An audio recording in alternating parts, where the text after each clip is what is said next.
eso, como Jesús ya lo hizo, nosotros, como lo leíamos en la última clase en el catecismo, estamos llamados eso a completar en nosotros, a vivir, a vivir esa misma vida de Cristo, y que Él viva Él en mí y yo en Él. Entonces, bueno, ya ahora siguiendo pues con el tema estamos en un proceso de inicio, como de introducción en esta doctrina de la divina voluntad, de ir paso a paso. Entonces hoy vamos a hablar más de qué, o sea, que podamos entender a qué es lo que Dios nos llama, qué es lo que Él nos quiere dar, de qué se trata este don de Dios, que dice el Señor que es el don más grande que puede darle a la criatura.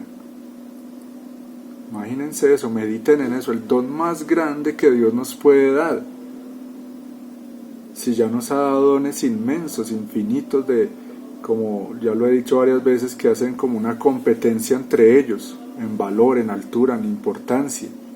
Porque, por ejemplo, si yo digo, a ver, de los dones que Dios me ha dado, ¿cuál es más importante? ¿La vida o la fe católica? ¿Cuál es más importante? ¿Mi familia o el cuerpo que me dio? ¿Qué es más importante? Mejor dicho, son dones todos inmensos, importantísimos, como irreemplazables, pero el Señor dice que lo supera a todos.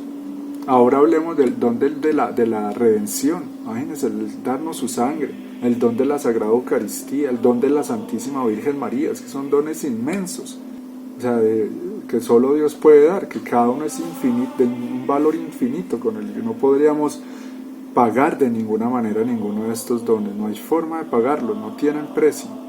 Pero resulta que de todos esos dones dice que este es el más grande. Entonces, ¿qué es la divina voluntad? Imagínense. Por eso, también una frase que dice el Señor, y la repito: las cosas menores preparaban las mayores. O sea, todo lo anterior era una preparación para llevar al ser humano y a la iglesia a este momento, a este punto en el que estamos, de querer el que entremos otra vez al reino de la divina voluntad, o sea, al paraíso. Al paraíso. Meditan eso en un momento. Caímos de un punto muy alto, caímos del paraíso, y ahora ese camino y esa puerta que estaban cerradas por el ángel, como dice en el libro del Génesis, que ahí pues hay mucho de misterio, está abierto ahora, para que el que quiera pueda entrar allí de nuevo, a vivir en la tierra como se vive en el cielo, a vivir en Jesús. Entonces, ¿qué dice el Señor? El alma que vive en mi voluntad forma mi paraíso en la tierra, y yo soy su paraíso en la tierra. Mediten, es que son cosas hermosísimas y muy importantes. Imagínate eso, poder vivir aquí en la tierra, pero en Jesús. Es como si ya no viviera en la tierra, vivo más en el cielo. Una vida divina desde acá. ¿Cómo? Amándolo, vivo en Él, vivir en Él. Por eso Él dice: yo soy el camino, la verdad y la vida. O sea, nos está diciendo: yo soy como un algo en el cual ustedes pueden entrar, y quiero que entren para que permanezcan en mí y habiten en mí, como si Él fuera una especie de mansión en la que yo entro y me quedo viviendo en ella. Es que es Dios. Por eso dice: en Él nos movemos, en Él existimos. Pero nosotros muchas veces en la práctica lo dejamos como un concepto, algo abstracto, una persona ya lejana, o una sensación allá muy vaga, o sea, como en algo muy subjetivo y muy vago, como algo casi nebuloso. Y no, resulta que Dios es lo más real, lo más objetivo que hay, lo más concreto que hay, lo más sustancial. Entonces es como si yo dijera: no lo vemos, pero a la vez lo vemos en todo. No lo siento, pero lo siento en todo. Porque si Dios no estuviera, por ejemplo, en el agua no quitaría la sed. Si Dios no estuviera presente en el sol no calentaría ni daría luz. Si Dios no estuviera presente de alguna manera a través de la divina voluntad en los alimentos no tendrían las propiedades que tienen para calmar nuestra hambre, para hacer crecer las células, etc. Entonces todo está vivo y es real porque Él está ahí a través de su divina voluntad. Entonces, qué hermoso eso. El Señor quiere que yo viva en Él, y si yo vivo en Él de una manera cada vez más consciente de eso, vivo en el paraíso aún estando en la tierra, y yo soy su paraíso, o sea, un paraíso para Él, en el cual Él pueda habitar, descansar, que esa es la parte más hermosa. O sea, medita en todo esto. Imagínate eso, tú ser un descanso para el mismo Dios, Imagínate al Señor, y cierra tus ojos y medita en esto. Imagínate a Jesús que pasa buscando por los millones de corazones un alma limpia, un alma hermosa, un alma que lo ame, un alma con sed de Él, un alma que sea como un trono en el cual Él pueda sentarse a reinar, a dirigir todas las operaciones de esa alma, toda la vida de esa alma. ¿Y qué encuentra? Pasa buscando. Y le toca ir de uno a otro, porque no encuentra. ¿Qué encuentra? Encuentra esas mansiones que son esos seres humanos, esas almas humanas, esas mansiones profanadas, oscuras, malolientes, en su trono ya hay otro ahí sentado, otra cosa, alguna cosa, o el mismo yo ahí sentado, entonces él no puede sentarse en su trono, no hay espacio para él. Encuentra esos jardines con esas flores y esas plantas, que son las virtudes, convertidos en maleza, en ¿cómo se llama esto? En chamizos, ¿sí? O sea, en unas matas ya ahí muriéndose, secas, con frutos podridos, con espinas, con sabandijas y toda suerte de alimañas. Y en muchos se encuentra demonios, mansiones llenas de demonios, almas llenas de demonios. Entonces, ¿qué le toca hacer ahí? Pues irse de ahí.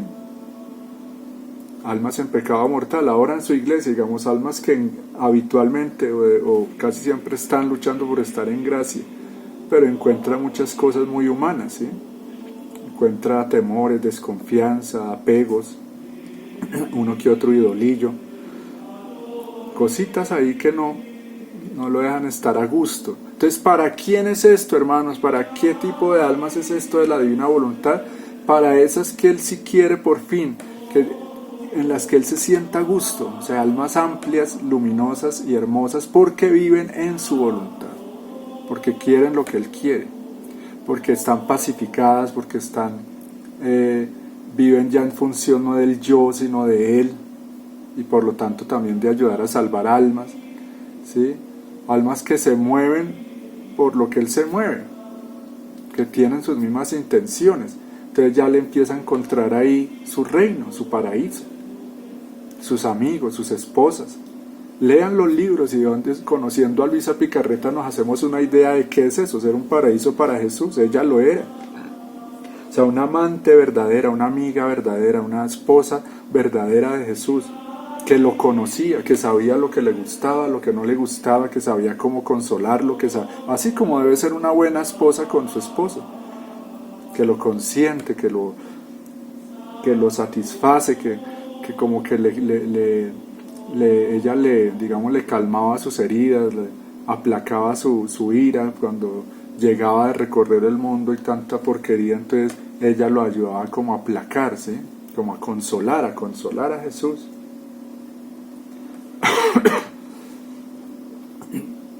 Entonces, ¿cuál es este don de Dios?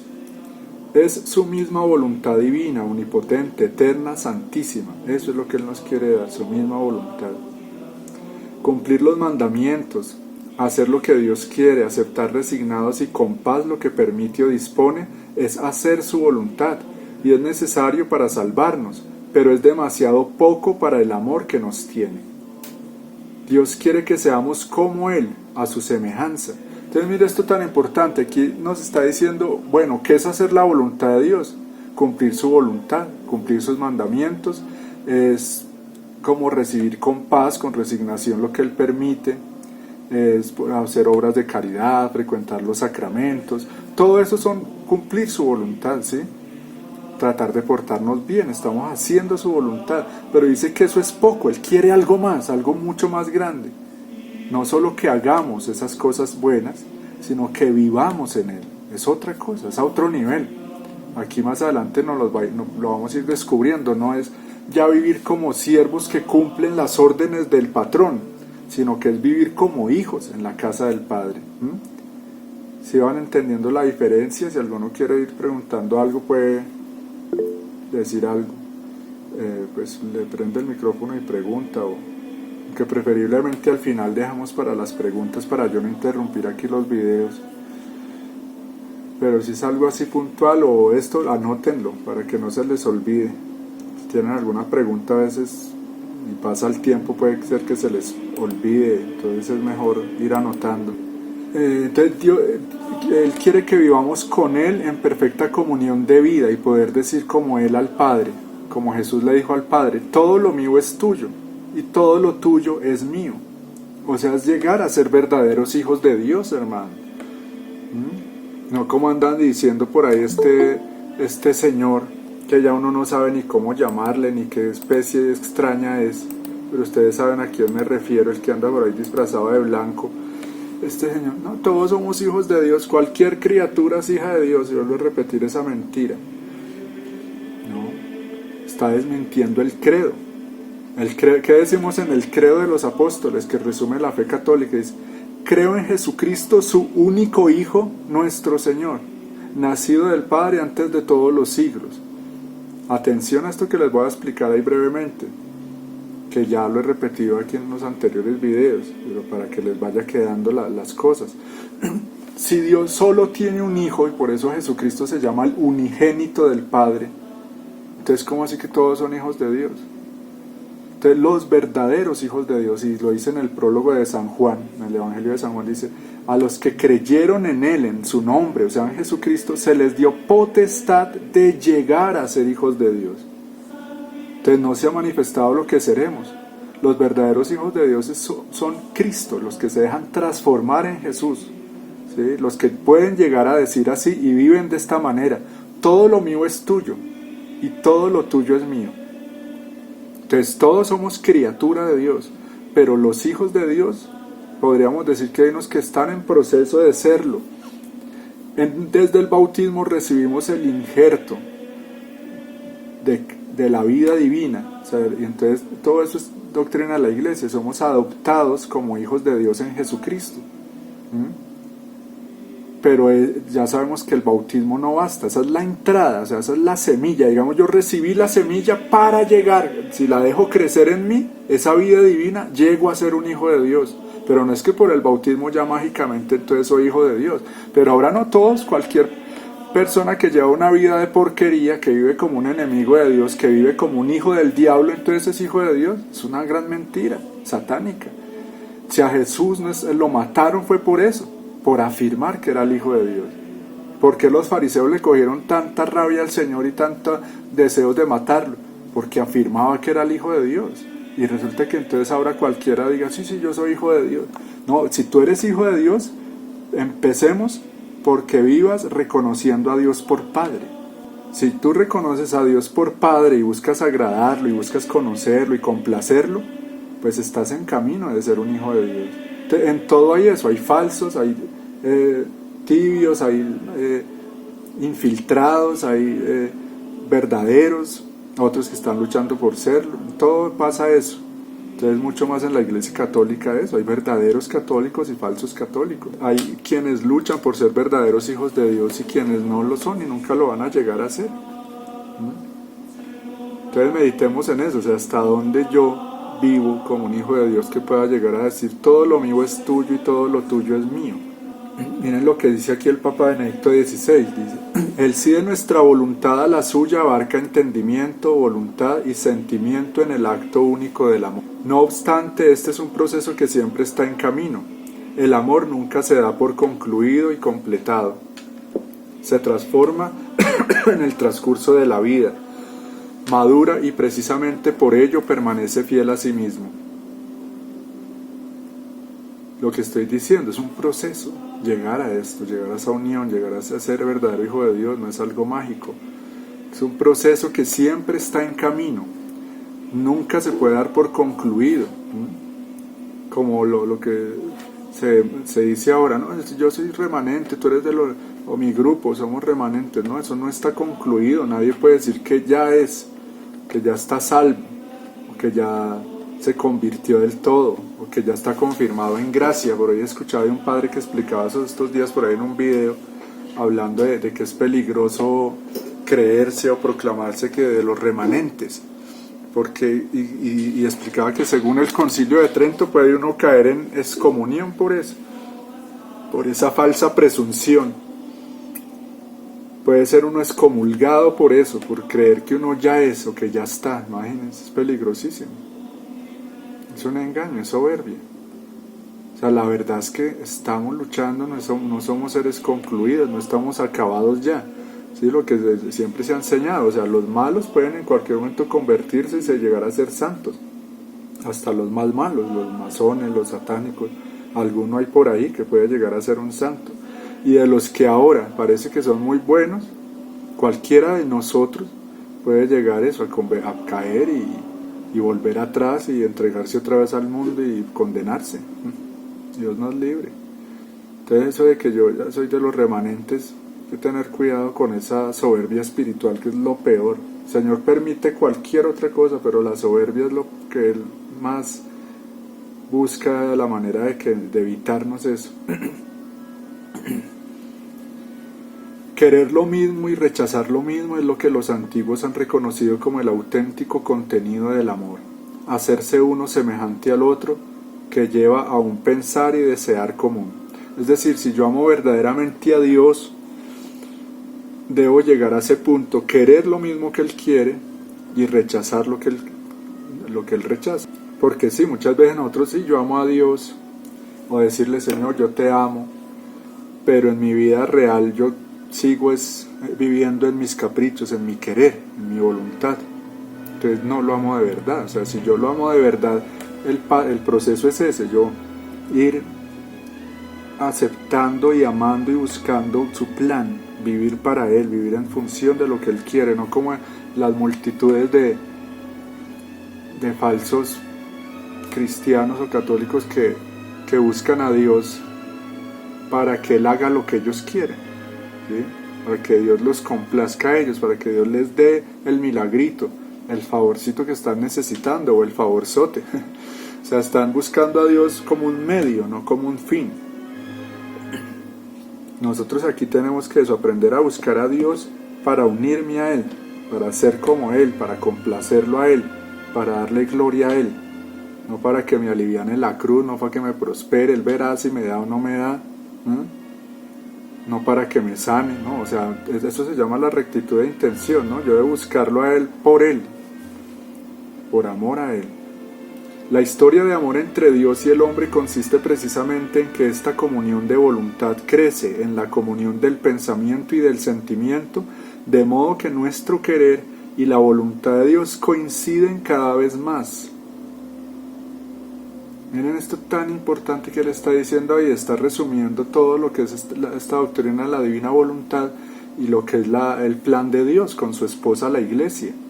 Consiste en eso, en que el hombre, el alma humana que representa a esa esposa de Cristo, llegue a tener una comunión, o sea, unidad de pensamiento con Dios, que era lo que les decía, ¿no?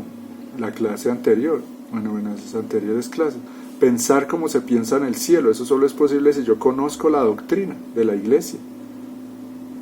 Pero muchos de nosotros, hermanos, muchos de nosotros católicos, en la vida práctica pensamos y vivimos como modernistas, como paganos o neopaganos, o como gente del mundo. Pero en realidad, incluso muchos que saben y que conocen, no basta conocer la doctrina, hay que vivirla. Pero pues un primer paso es también conocerla, porque si yo no lo tengo claro ni siquiera en la cabeza, ¿cómo lo voy a vivir? Pero sí, de hecho hay que tener en cuenta que Dios se le muestra a los pequeños. Puede haber personas que son analfabetas, porque entonces eso sonaría como que yo dijera, no, nos tenemos que volver unos intelectuales, y hoy eso es muy peligroso, ¿no? No, los que más están en la apostasía son los del clero, tristemente, y son los que supuestamente más saben y más han leído, lo mismo que en el tiempo de Jesús, ¿no? Los fariseos eran los que más sabían, los que supuestamente más conocían a Dios y resultaron ser los más ciegos, los más malos, los más traidores, los más endurecidos, los más obstinados, los que todo ese conocimiento al parecer se fue transformando, fue en unas vendas para ellos, porque tenían ya en unas vendas y en un muro en los ojos, porque era impresionante que no se dieran cuenta que alguien que resucitaba muertos, que su sola presencia transmitía paz y alegría, y que era bellísimo, y que la forma tan clara en que hablaba, ¿sí? Que les decía la verdad tal cual, con una inteligencia divina, no reconocerlo, o sea, estaban pero mejor dicho, en una ceguera, pero impresionante. Y hoy pasa lo mismo.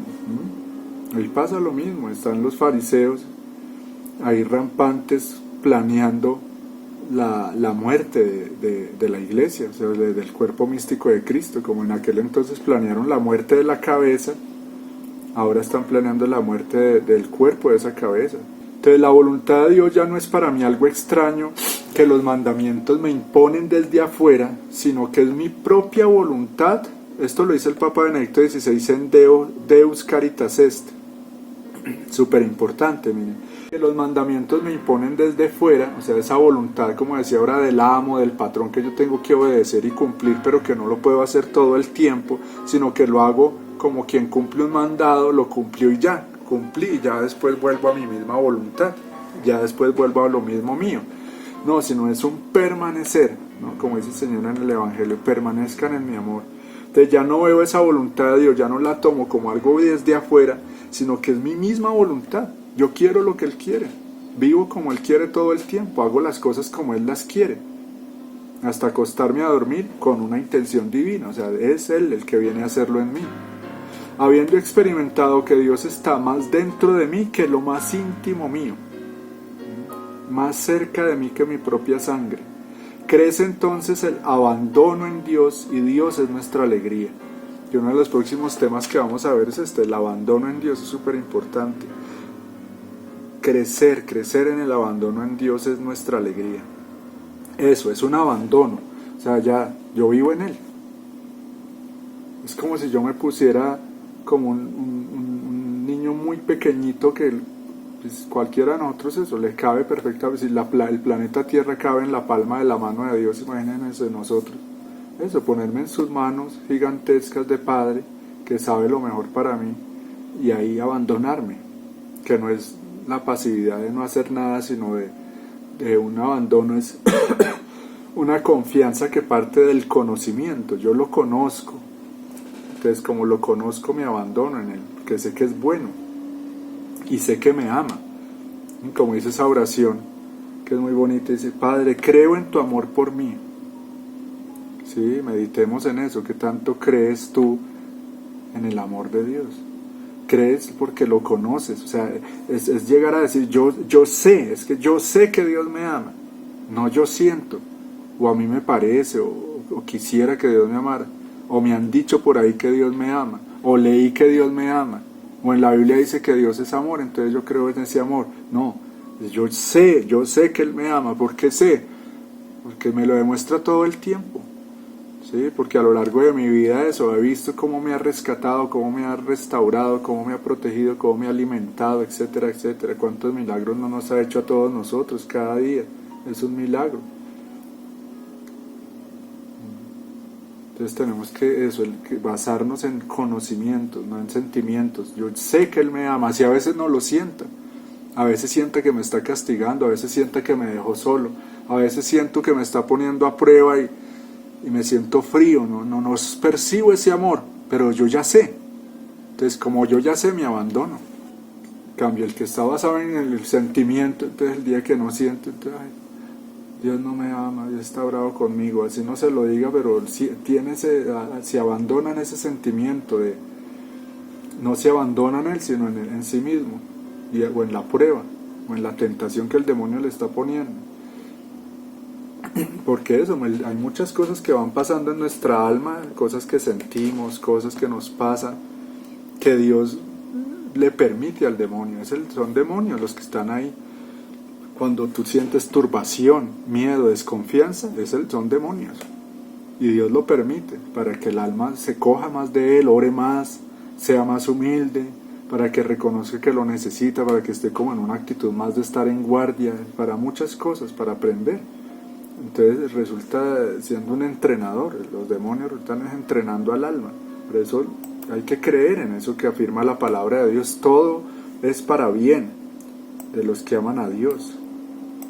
Y lo contrario, como lo decía en algún momento, parece que todo sirve para mal de los que no lo aman. Entonces les vuelve un mal.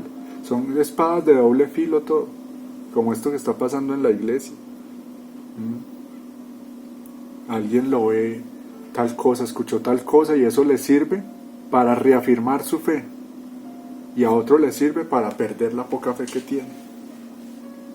La misma cosa, como pasa con los protestantes, ¿no? Una palabra, algo que dice el Señor en el Evangelio, que a mí me lleva, por ejemplo, a amar más a la Virgen, a conocerla más, a ellos los lleva a rechazarla más. Sí, espadas de doble filo.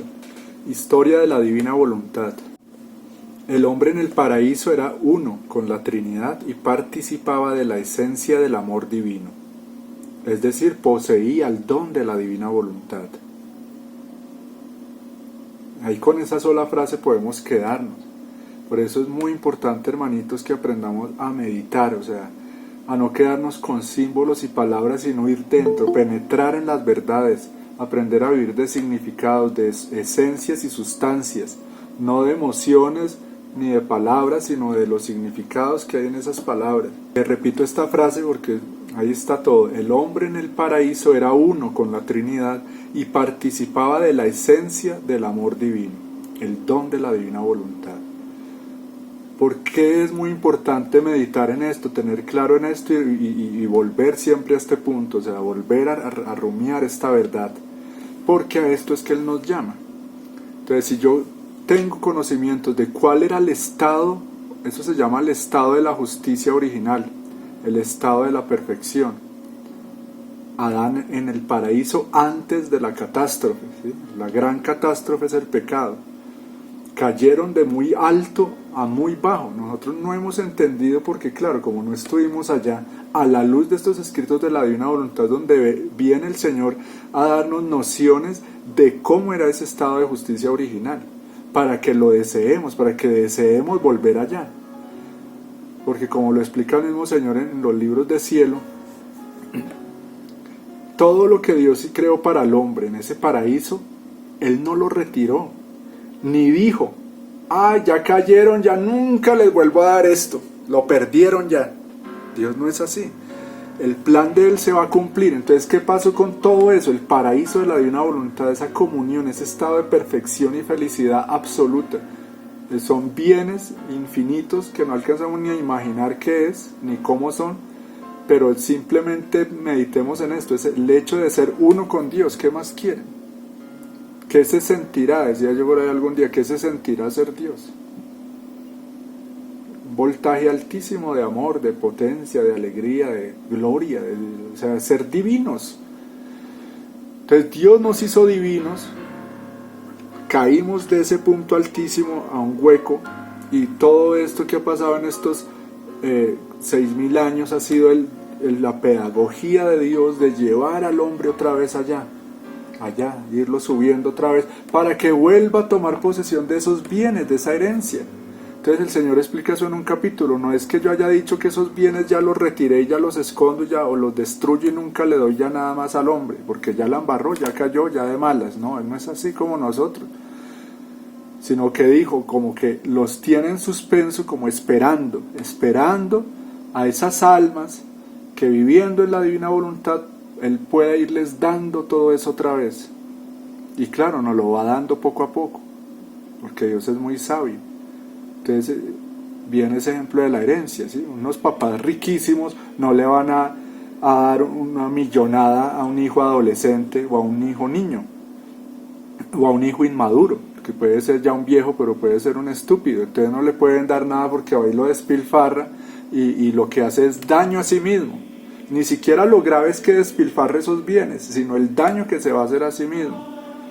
Entonces lo mismo Dios con nosotros. Por eso, hermanitos, entendamos, por eso son estos conocimientos, para eso son estos libros, para Dios prepararnos, enseñarnos, y que nos vean un nivel que ya, a este ya le puedo empezar a dar, ¿sí? Este ya está entendiendo, ¿sí? Este ya quiere, este hijito mío ya está haciendo muchos actos de renuncia a su propia voluntad y actos de amor a mí. Ya veo que veo su intención de que me quiere amar de verdad, y bueno, cosas que solo Dios ve en cada uno. Entonces ya empieza a darle, claro, porque si Él nos diera, o si Él se nos mostrara así de sopetón, nos moríamos, no aguantábamos.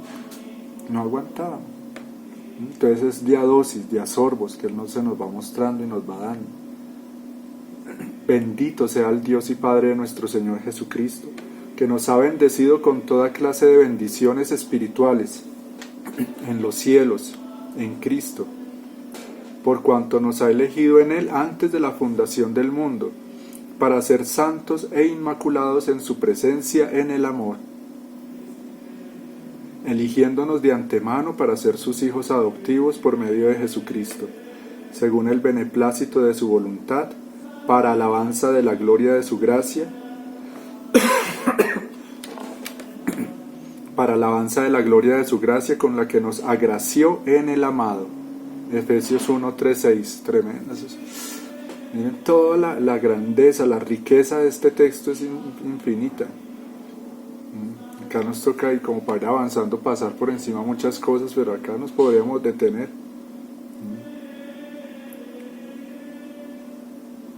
Él nos eligió desde antes de la fundación del mundo. Entonces, si en Dios todo está en un eterno presente, entonces por eso existe lo de la predestinación, no porque Dios haya sentenciado quién se salva, quién se condena, ya como si fuera la vida de cada uno un libro escrito y un destino infalible, un destino imposible de cambiar, y ya estamos destinados a tal o cual otra cosa, y ya de ahí no puede uno escaparse. No, es porque Dios, siendo Dios, Él ve en todo ese eterno presente la respuesta que cada criatura le iba a dar en su libertad, ese fiat o ese no. Recuérdense que fiat es un sí, ¿no? Entonces Él veía o preveía, digámoslo así, ese sí de cada uno de nosotros en el tiempo o ese no. Entonces por eso Él sabe de antemano quién se va a salvar y quién no. Pero es por esa libre respuesta de la criatura. No hay ninguno que esté ahí sentenciado, que todos estamos llamados o predestinados a la salvación, todos, es lo que Él quiere para todos, y a todos nos da gracias para eso. ¿Sí? Hasta los más malos, seguro que Dios les ha hablado de muchas maneras, y se les ha mostrado de muchas maneras, o gente que ha nacido, ha crecido, digamos, en circunstancias muy difíciles. Todas esas cruces, todas esas circunstancias era para salvarlos, pero ellos en su libertad todo eso lo tomaron fue en resentimiento, en odio hacia Dios, en victimizarse, y se volvieron fue bien malos, porque crecieron en pobreza o en enfermedad o sin papá y sin mamá. Bueno, hay mucha gente, y pues también hay mucho de misterio, ¿no?, en todo eso, porque a unos como que se les ha dado tanto y a otros tampoco, aparentemente. Eligiéndonos de antemano para ser sus hijos adoptivos. Mire lo que les explicaba ahora. Entonces los verdaderos hijos de Dios somos los que, recibiendo ese injerto de la vida divina, o sea, esa semilla de Cristo en mí, le dan crecimiento hasta que se dejan transformar en Él. Entonces, para que entiendan eso, pongo un ejemplo que el mismo Jesús pone. Dice que hay un árbol que está enfermo, que está produciendo ya unos frutos prácticamente que dan es lástima. Entonces le ponen el injerto de un árbol sano, fuerte, robusto, hermoso. Entonces ese injerto que hace empieza como a invadir, como a tomar posesión de la vida de ese arbolito enfermo, hasta tal punto que empieza a transformarse totalmente ya en el árbol nuevo, en el árbol fuerte. O sea, la vida del uno invade la vida del otro, porque claro, esa vida del otro ya no sirve, es una vida que más bien debe morir, debe desaparecer, porque está enferma. Y es la vida divina de Cristo la que debe injertar, la que fue injertada en nosotros, y resulta que nosotros no dejamos. Entonces Él pone ese ejemplo. Imagínense que ese arbolito enfermo se resistiera, y pone como diciendo, ¿no les parecería como muy absurdo que ese arbolito enfermo quisiera conservar al menos una ramita, porque eso, se niega a morir, se niega a desaparecer? Entonces como que se resiste a que esa vida del injerto lo invada totalmente, y Él quiere conservar al menos algo de lo que Él era. Entonces imagínense ustedes un árbol hermoso, de unos frutos exquisitos, hermosos, grandes, de hojas maravillosas, grande ese árbol, y por allá hay una ramita así toda de otro color, como grisáceo, raquítica, y que produce unos frutos como podridos. Entonces todo el mundo miraría esa rama como algo extraño que hay que cortar, y claro, el que estuviera al cuidado de ese árbol inmediatamente va y corta esa rama y la bota. Pero resulta que esa vida enferma y raquítica somos nosotros, hermano. Nosotros no, somos así, nos resistimos a morir, ¿no? Como si yo dijera, no, eso de ser Jesús, yo quiero seguir siendo yo. ¿No les parecería absurdo eso? Y eso es lo que hacemos, eso es lo que hacemos nosotros. Entonces Cristo quiere invadirme, transformarme en Él, o sea, transformar mi vida en una vida divina, en la misma vida del Hijo de Dios.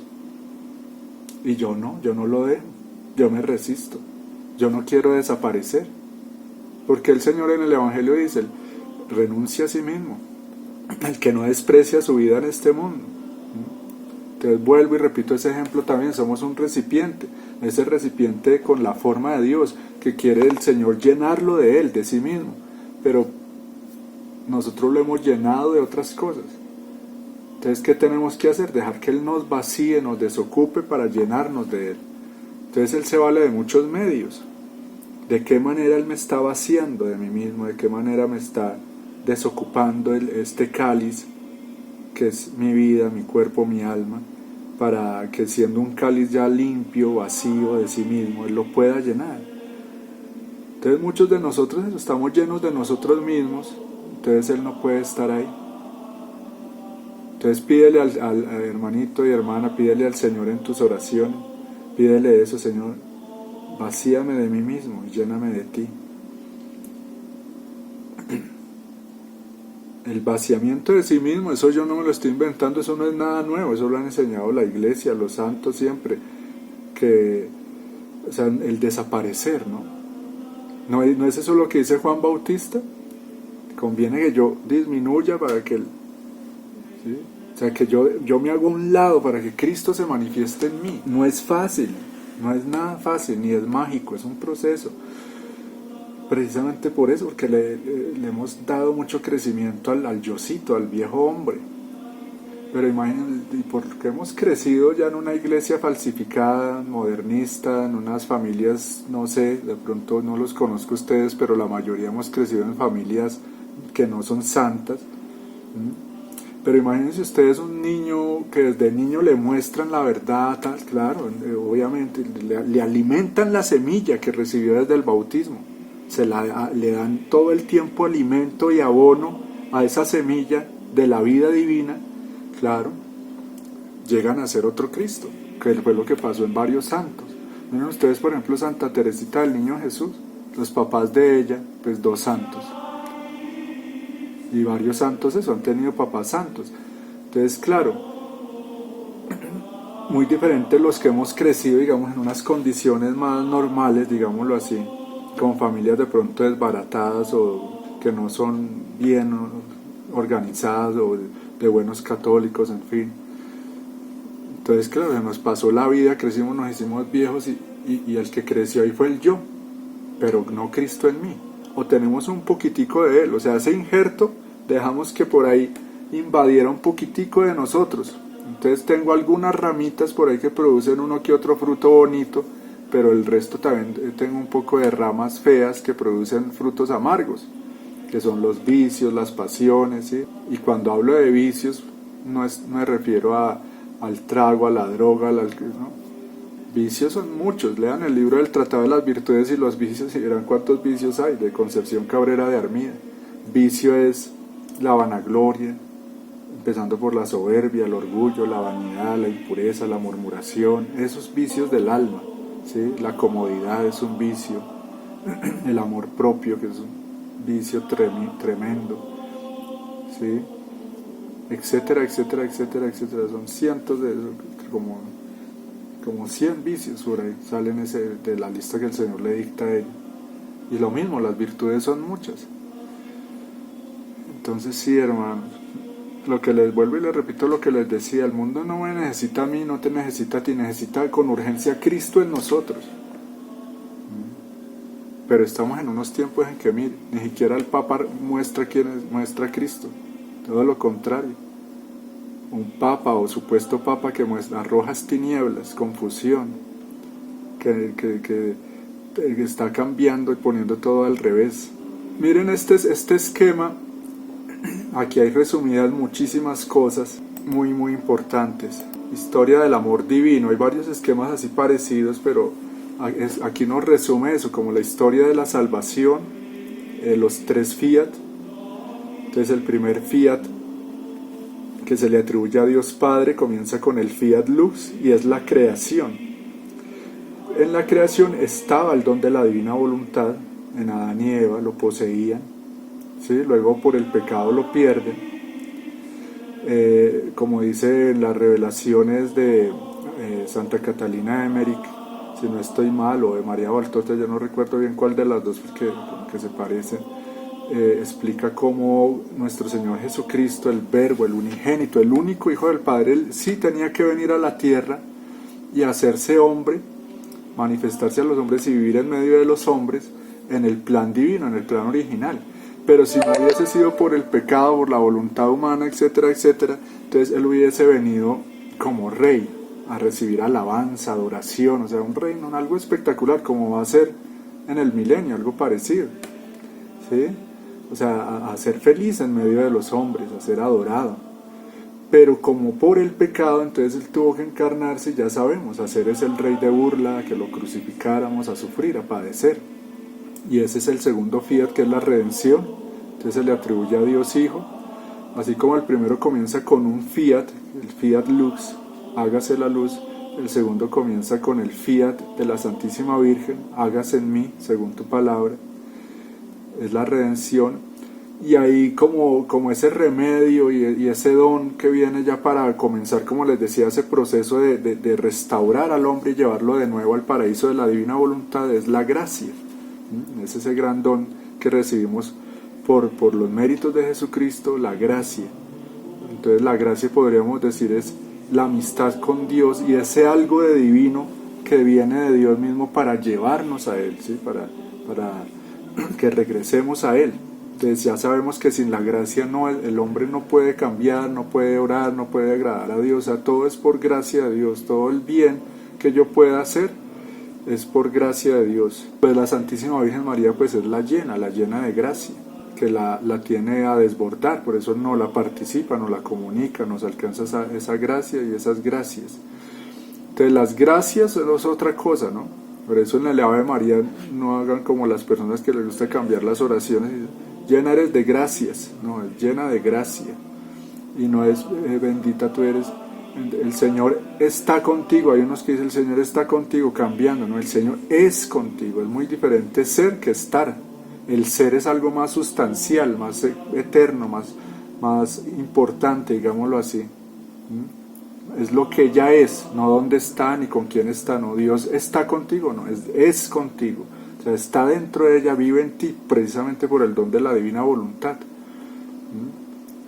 Y el tercer fiat que se le atribuye a Dios Espíritu Santo es con el fiat voluntas tua, que el Señor nos lo enseña a pedir a través del Padre Nuestro, y ese fiat voluntas tua se va prolongando, se va, digamos, extendiendo a través del fiat de cada uno de nosotros, ese sí que cada uno de nosotros ya de una manera consciente, libre, voluntaria le da a Dios, y que para eso nos ayudan totalmente estos conocimientos de los libros de cielo, para que ese sí que yo le dé a Dios sea con más conocimiento, más consciente, ¿sí? O sea, Dios a través de estos escritos nos va conquistando la voluntad humana, que como lo he repetido muchas veces es lo que más le cuesta. O sea, ahí está el trabajo de Dios más grande, hermano.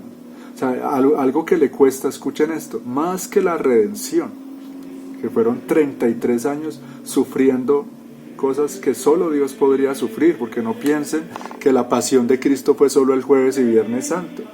Él lo explica muy bien precisamente en estos libros, que su pasión comenzó en el instante mismo de su concepción. Desde ahí Él comenzó a sufrir, es lógico.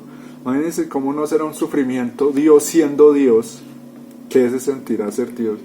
Rodeado de miríadas de ángeles, en una potencia, o sea, eterno, vida, ser la fuente misma de la vida, y descender a convertirse, a como si se recogiera a sí mismo y se condensara y se comprimiera hasta encerrarse en el vientre de la Santísima Virgen María, que si bien él había preparado en la Virgen un paraíso para él, pero obviamente era eso, algo estrechísimo, oscuro, comienza a recibir todas las oleadas de las ofensas de las criaturas.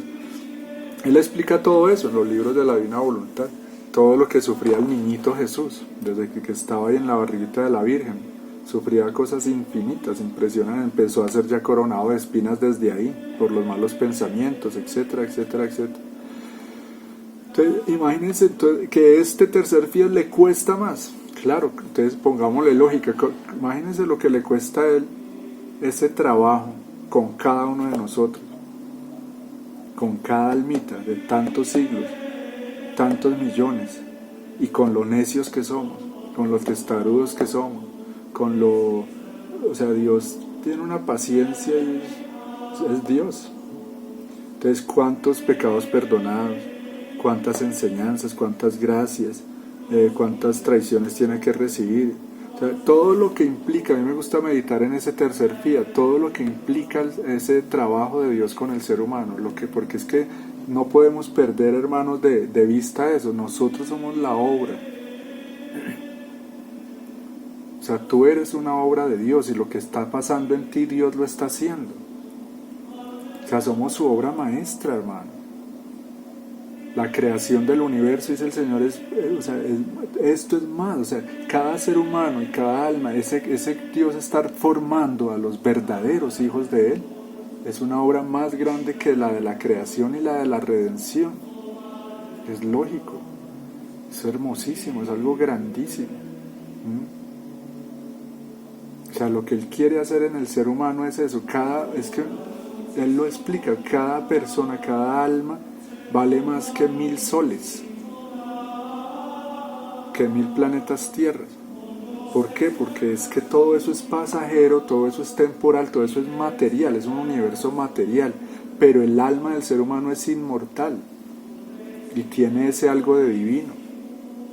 Entonces, obviamente, algo que nunca se va a acabar, algo que nunca va a extinguirse, es más valioso que todo lo que se extingue. Entonces, hasta el cielo y la tierra, dice el Señor, eso, van a ser envueltos como un rollo, ¿no? Dice en el Apocalipsis, van a ser recogidos y cambiados por un rollo nuevo. Entonces, es algo pasajero. O sea que cada uno de nosotros es más valioso, hasta la persona más miserable que uno vea por ahí. Por eso es que la guerra es por las almas. El diablo sí sabe, Ave María, él sí sabe por qué está peleando, él sí sabe cuál es el oro de la tierra. Pero los hombrecitos con un tesoro adentro y bien ciegos, y peleando y matándose por estupideces, mientras descuidan el tesoro más grande. Porque entonces el Señor dice, ¿de qué vale ganar el mundo entero si pierde su alma? ¿Qué está queriendo decir eso? Tu alma vale más que el mundo entero. Eso es lo que está diciendo. Entonces sí, hermanos, la creación, impresionante. O sea, hoy en día el hombre sigue descubriendo que nuevos animalitos, que nuevas especies, nuevas cosas, nuevas maneras de sacarle el provecho a la creación, ¿sí? Los minerales, tantas cosas que el hombre va descubriendo y haciendo, hermosísima, perfecta, que el hombre la está convirtiendo en un basurero, pero pues la creación es una belleza. La redención son mares y mares, que hasta ahora hemos visto las olas de ese mar, que es la redención, cada acto de nuestro Señor, esa vida oculta en Nazaret. ¿Qué decir de la vida oculta de la Santísima Virgen, de San José? Cada acto del Señor formó soles eternos. Y la santificación es lo que Dios viene haciendo en los seres humanos, más grande aún, imagínense, hermosísimo. Pero claro, las tres son uno. Y no se puede decir que una es más importante que la otra, que la una reemplaza a la otra. No, las tres son un reflejo de la Trinidad, el Padre, el Hijo y el Espíritu Santo. Por eso, para que exista la una, tenía que existir la otra. Entonces, claro, no habría redención si no hubiera creación. Y no habría santificación sin la creación y sin la redención. La una prepara a la otra, son un complemento perfecto. ¿Sí? Y entonces miren aquí las foticos que salen, Adán y Eva, la Santísima Virgen y Luisa Picarreta. Entonces ahí vamos entendiendo la importancia tan impresionante que tiene en el plan de la salvación esta pequeña señora, que el que no la conoce la ve y pues parece normal, porque precisamente en eso consiste la santidad de la divina voluntad, en que es algo interior o sobrenatural, no algo exterior. Pero ahí donde la vemos, a Luisa, tiene una importancia grandísima, es una mamá de algo muy grande, muy grande. En ella comienza ya ese restaurar al hombre en su estado original, imagínense. Por eso ya los que conocemos esto sabemos que contamos con dos mamás grandes en el cielo, la Santísima Virgen María y Luisa. Ella tiene o sea, por la vida que llevó, la gloria que debe tener en el cielo, el poder y la autoridad que debe tener, es una cosa inimaginablemente humana. O sea, ella sufrió muchísimo, pero muchísimo en la tierra, por puro amor a Dios. Fue crucificada varias veces. Asumió, aceptó la muerte varias veces por Jesús y por amor a las almas. Y todo lo que dice, mejor dicho, ya en el cielo es una gigante pero gigantesca. Y aquí era eso, una viejita encerrada en un cuartico, humilde, hizo hasta primero de primaria. Entonces ahí vamos entendiendo de qué se trata esto de la divina voluntad. No es hacer show, no es hacer cosas aquí afuera extrañas. Ella no hizo milagros, como la Virgen, la Santísima Virgen María, que externamente también fue una ama de casa. Externamente no fundó colegios, no predicó. La única predicación de ella fue haced lo que los diga, pero es la más grande, fuera de comparación, la reina de todos los santos. Entonces ahí vamos viendo eso. Nosotros lo mismo, miren, somos personas del común, pero si aprendemos esto, a vivir en la divina voluntad, el Señor nos transforma por dentro en gigantes. Pero eso, que por fuera sigamos viéndonos normal, para que no nos crezca la soberbia, que es lo peor. Entonces vuelvo y le repito eso, se trata de ser grandes por dentro, porque vive en mí el mismo Dios. Cristo me posee y yo lo poseo a Él, pero por fuera normal, ordinario, paso desapercibido, pero siempre cuidando la pequeñez. O sea, el Señor quiere eso, grandes por dentro, pero de Él, pero con una pequeñez. La pequeñez es muy importante, por eso Luisa, el Señor le pone ese nombre, la pequeña hija de la divina voluntad. O sea, ella nunca dejó de ser pequeña, y si no fuera por esa pequeñez, Dios no le hubiera podido dar nada ni hacer nada en ella. Entonces por eso que nunca perdamos esa pequeñez. ¿Y cómo hace uno para no perderla? Hay muchas cosas, le dan la imitación de Cristo, por ejemplo. Hay muchas formas de permanecer en esa pequeñez. El don de la divina voluntad, un regalo de Dios a la criatura, el más grande milagro que puede obrar mi omnipotencia, dice el Señor. Esto es del volumen 13, junio 6 de 1921, dice: el más grande milagro que puede obrar mi omnipotencia es que un alma viva de mi fiat. Escuchen eso, el más grande milagro que puede obrar mi omnipotencia. Al todo lo puede, es Dios el que está hablando aquí, pero dice que de todo lo que Él puede hacer, lo más grande que puede hacer, el milagro más grande es que un alma viva en su querer, en su voluntad, en su fiat. Y es lo que quiere hacer en nosotros, o lo que ya está haciendo en nosotros, o puede ser que algunos de nosotros ya estamos viviendo ahí, en ese milagro, en el milagro más grande, en ese ambiente divino de la divina voluntad. Dice: ¿te parece poco que mi voluntad santa, inmensa, eterna, descienda en una criatura, y poniendo juntas mi voluntad con la suya, la pierdo en mí y me hago vida de todo el obrar de la criatura, aun de las más pequeñas cosas? Entonces, ¿qué quiere decir ahí el Señor? El milagro, ¿en qué consiste? Jesús viviendo en mí, Jesús haciendo todo en mí. Ese es el milagro, es que es su misma esencia. Es el más grande milagro. ¿Te parece poco que mi voluntad santa, inmensa, eterna, descienda en una criatura? Entonces pongámoslo así, para que nos quede más, para que nos lleguen más estas palabras. Descienda en ti. ¿Te parece poco que mi voluntad descienda en ti y me haga vida de todo tu obrar, aun de las más pequeñas cosas? Entonces, ¿en qué consiste el milagro? Es el Evangelio, ser uno. ¿Qué dice el Señor? El que guarde mis palabras y las ponga por obra. Dice: mi Padre y yo vendremos y haremos morada en Él. O sea, Dios viviendo en mí. Si Dios vive en mí, entonces Él es el que habla, el que mira, el que trabaja, el que camina. Ese es el más grande milagro, porque no nos imaginamos, hermano, lo que eso implica. A la luz de estos escritos vamos entendiendo en qué consiste eso. O sea, imagínense, si Dios vive en mí, ya esos actos se convierten en los actos de Dios. Desde cada acto forma soles y forma mundos nuevos. Es que es un voltaje muy alto. Son cosas tan impresionantes que Jesús le decía, que Luisa le decía muchas veces a Jesús, es que cuesta creerlo, porque es que nosotros, como somos chiquiticos, no sabemos lo que Dios quiere, y es que Él es abundante, o sea, es que es Dios, Él puede querer lo que quiera y hacerlo realidad, lo quiere y lo puede. El problema es que nosotros somos los que no lo dejamos, por esa bendita o maldita, según cómo la utilicemos, voluntad humana. Bendita si me lleva a Él, si se la entrego a Él, maldita si me aleja de Él. Que escuchen esto que les voy a decir, tal vez ustedes no lo han escuchado, pero yo aquí lo he repetido varias veces. No hay nada que nos pueda alejar del amor de Cristo, y lo dice San Pablo, ni la muerte, ni el hambre, ni la espada, ni las persecuciones, ni ningún poder del cielo y de la tierra, ni siquiera el mismo demonio. Es más, de Dios no nos puede alejar ni siquiera el mismo pecado, que yo mucho tiempo pensé eso, el pecado me aleja de Dios. ¿Por qué no el pecado? Porque ya el Señor le puso remedio. ¿Qué remedio? La redención. ¿Qué remedio? La confesión. ¿Qué remedio? Su sangre preciosa. Le puso fin al pecado, por eso es Él el Cordero de Dios que quita el pecado del mundo. Entonces, para el que lo ama y lo conoce y aprovecha esta gran don de la redención, ya el pecado no me aleja de Él.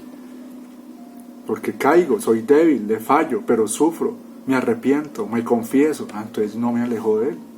Pero ¿qué es lo que sí nos aleja de Dios y nos puede alejar de Él eternamente? La voluntad humana.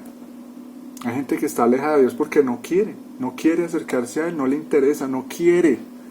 Entonces, en resumen, ¿quiénes se van al infierno? Los que quieren. Quisieron irse para el infierno. Así de tenaz es la cosa, así de sencillo y así de profundo. ¿Quiénes se salvan? Los que quieren. ¿Quiénes son santos? Los que quieren ser santos. Y eso lo dice San Juan Bosco. ¿Qué se necesita para ser santo? Querer. Quiero ser santo. Llega a ser santo. Con la gracia de Dios. Me hago vida de todo el obrar de la criatura, aun de las más pequeñas cosas. Así que su latido, la palabra, el pensamiento, el movimiento, el respiro, es del Dios viviente en la criatura. Esconde en ella cielo y tierra y aparentemente se ve una simple criatura. Mire lo que les acabo de decir. Aparentemente se ve una simple criatura. Porque claro, Dios es muy sabio. Imagínense Luisa Picarreta ya sentada en la camita y que le saliera, o sea, que el Señor permitiera que saliera algo de lo que ella era en realidad. Es un sol. La gente no podría acercar, le daría miedo ir allá, nadie entraría porque allá hay un sol que quema, mejor dicho. Se asustarían, pensarían que ya era un ángel en la tierra, qué miedo. O imagínense ustedes Jesús en la Eucaristía, que se mostrara quién es el que está ahí, infundiría temor. Cada sagrario, en cada se consagrada está el mismo Dios, o sea, como un núcleo y de una potencia impresionante, mejor dicho, no existirían las iglesias porque la sola presencia de Él derrumbaría todo eso, todos esos muros. Entonces tiene que esconder todo eso, ¿sí? Bajo los velos. Eso se llama en filosofía los accidentes de la hostia, los accidentes de un cuerpo humano. Entonces lo mismo, hay almas viviendo en la divina voluntad o que vamos a vivir en ella, y por fuera el Señor permite eso, que sea una simple criatura, otro más, porque o si no, lo que le pasaba a Moisés cuando bajó de ver al Señor, que le vio Entonces meditemos en eso, cómo será Dios de hermoso, de potente, lo que es la divinidad, que Moisés le vio por un instante la espalda y le quedó alumbrando la cara, no sé por cuánto tiempo, pero fueron hartos días, tanto así que le tocó cubrirse con un velo el rostro para no infundir temor en el pueblo. Pero sí Él permite que algo, unos pequeños vestigios, unos pequeños visos de eso. Entonces, por ejemplo, la gente dice que iba a visitar a Luisa, que su presencia sí irradiaba algo especial, una paz, una alegría, y infundía mucho respeto. o sea, le veía como majestuosa, a pesar de su sencillez, de su pequeñez, se le sentía una majestad a ella. ¿Qué se diría de la Santísima Virgen? Debía ser hermosísima y infundir muchísimo respeto y veneración, tanto así que San José, si ustedes no lo saben, cuando que es su dolor, creo que es el primer dolor de San José, cuando sabe que ya está en embarazo y decide repudiarla en secreto, ¿no? Enseñan eso los santos, muy contrario a lo que piensan los pobres protestantes engañados en todo sentido. Dice que él decidió irse es porque él, al conocerla y estar con ella, o sea, se sintió indigno de semejante misterio.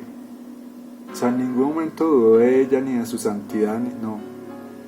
Él ya había tenido contacto con ella y sabía el misterio, o sea, que ella era una reina, o sea, una majestad, una pureza, una sabiduría, una profundidad que él, no, o sea, se sintió abrumado ante tal misterio y puede ser que él pensó y sospechó, debe ser la madre del Mesías, ¿qué hago aquí? ¿Sí?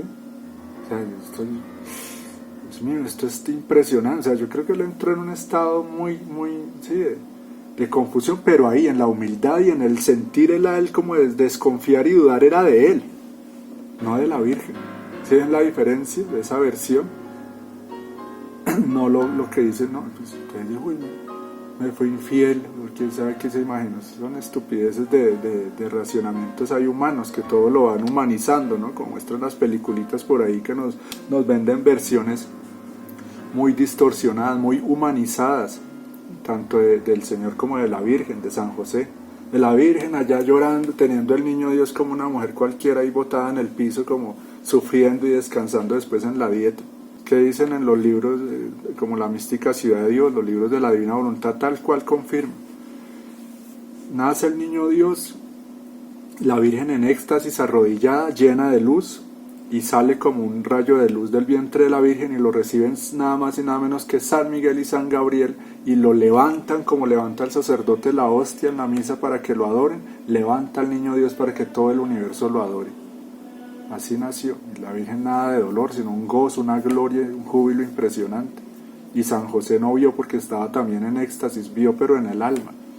Estaba en esa cueva convertida en un cielo, en un paraíso. Ese es Dios, así es el Dios de nosotros. Pero no, en esta mentalidad modernista y todo falsificado, nos venden una versión de la historia siempre manipulada y tergiversada para que la gente pierda la poca fe que le queda. Entonces bueno, con todo esto yo creo que basta, es suficiente por hoy.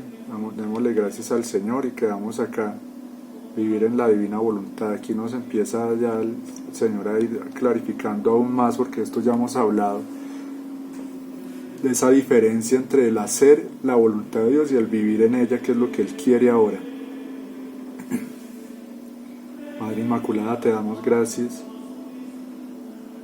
por todo, te pedimos que todas estas verdades penetren en nuestra mente, en nuestro corazón, enséñanos a comprender, ilumina nuestras potencias, nuestra memoria para retener, nuestra inteligencia para comprender, nuestra voluntad para querer y vivir todo esto. Madre, te pedimos, protégenos, tú sabes cómo el demonio odia todo lo que tiene que ver con la divina voluntad, y cómo usa todo su poder y su astucia para que esto no sea conocido ni vivido.